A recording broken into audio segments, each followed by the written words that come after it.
Yes, hello everyone. So I'm back with the next lecture, which is tenses, part 8. We have completed our 6 tenses.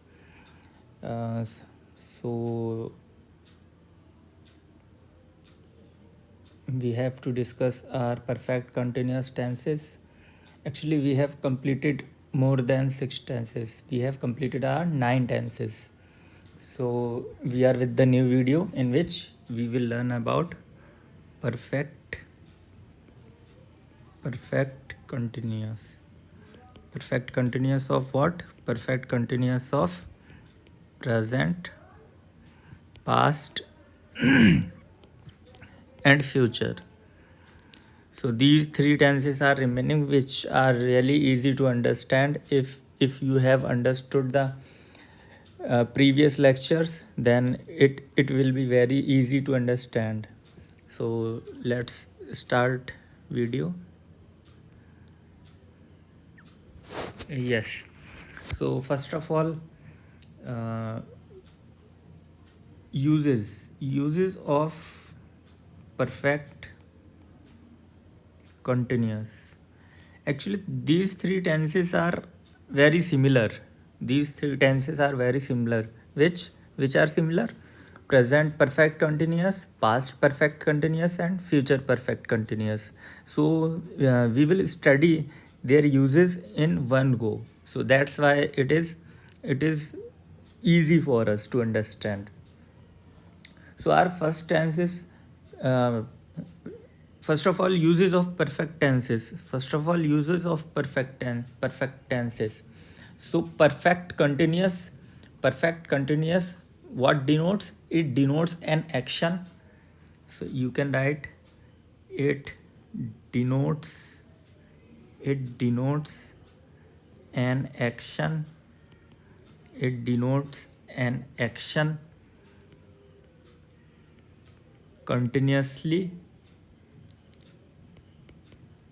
from past into the present. Meaning meaning of this, it means that an action is performing or was performing. We don't know that point of time, at which point of time this was performing, and for how much it is performing, for how much time it is performing. So we don't know. It is continuously performing from a point of time to another point of time. For point of time we use different words, which are since or for. So these two words are really important for uses of perfect continuous of both the 3 tenses, for both the 3 tenses. So this is the use of perfect continuous. So we can take the example of present perfect present perfect continuous. Let's take a very famous example, uh, which um, uh, which should be known by every people, which should be known by every student who are studying here. So that was written in the application.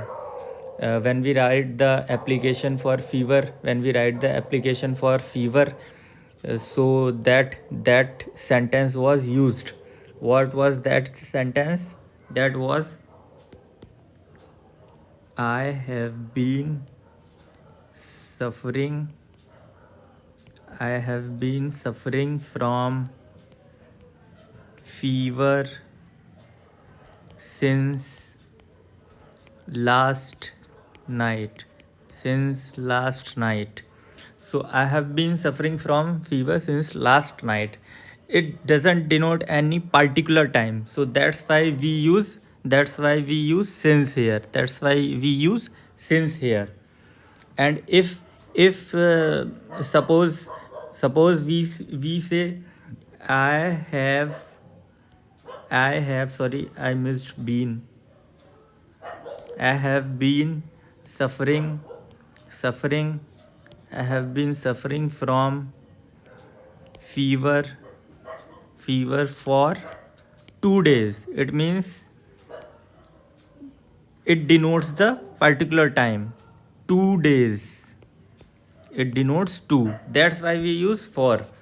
But since last night, so last night it doesn't denote the, it doesn't denote the point of time, so that's why we can understand the use of since and for. And similarly, if we use similarly if we use the past perfect continuous, so it is very simple. i had been I had been writing I had been writing this book for 3 years. Suppose 3 years. It means that I am writing a book from 3 years, which is I am still writing and I don't know for how much time it was written. For how much time it was written. I was writing in the past and it was continuous for some time and I don't know at what time it was completed. So I had been writing this book for 3 years.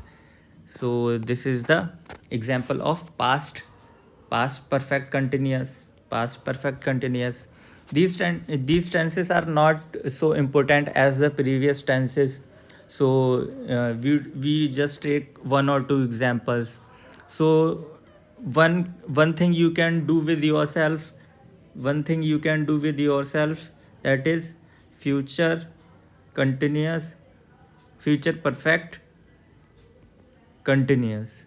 So it can be read by you, it will be very easy to understand. Now I am giving the general rule. Rule is simple. Subject plus has, have. This is for present perfect continuous. So has, have plus been plus ing form of verb plus you can use since or for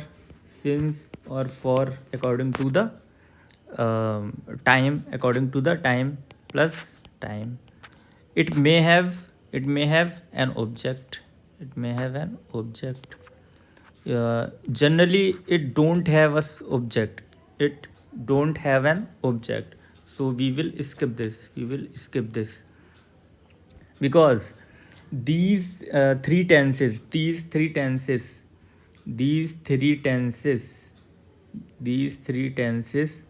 of perfect continuous perfect continuous cannot be changed into passive voice. So only 8 tenses can be changed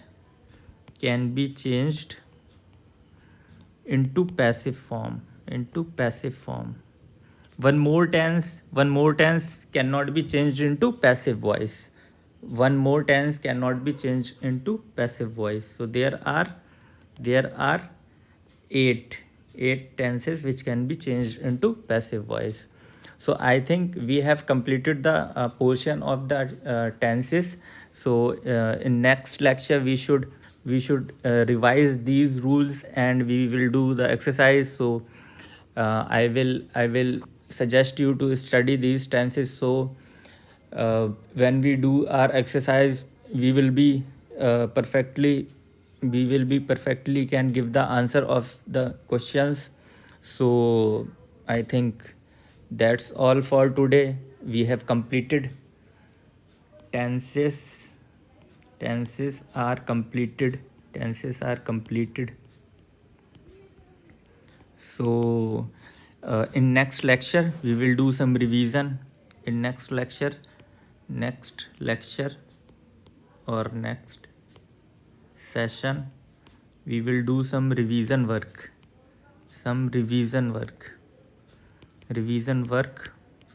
of tenses.